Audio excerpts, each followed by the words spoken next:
Welcome to your online Ezidebit Portal. There's three reasons that you would like to come to this portal, and that would be to check on your transactions, your settlements, and also your invoices for any charges. To access this portal, just come to easyonline.ezidebit.com.au/login, as you can see there in the top left-hand corner of the screen. Or you can just go to the Easy Online, easydebit.com.au home screen and click on Login. Now, you will have received your login details in the email you received from Ezidebit. So just pop those into the fields in the center of the screen and select Login. Now, if this is your first time logging into this portal, you will be prompted at this stage to choose your own password, which is more personal and memorable to you.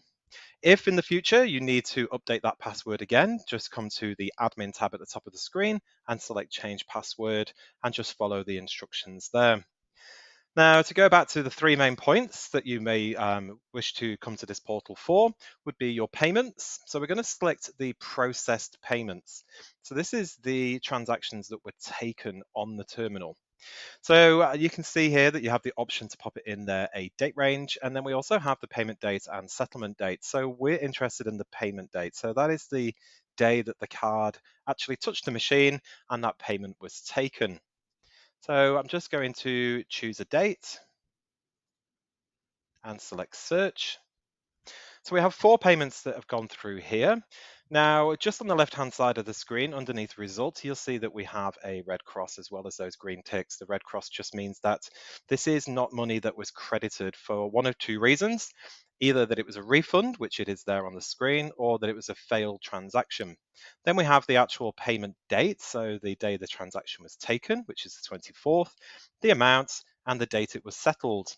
The date that was settled means it's the date that it went into your bank account. So you can see there that even though we have that red cross on the refund, it was settled. It does have a date in that column, so we know that that transaction was successful.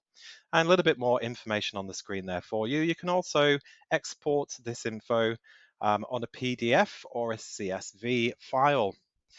Now, the settlement date itself, as you can see here on the screen, we can actually search by settlement date as well from this screen if you wish to, just in the same way. Or you can come to reports and click on settlements. So we have the date range there again. It's just come up with one there from the beginning of March to the beginning of April.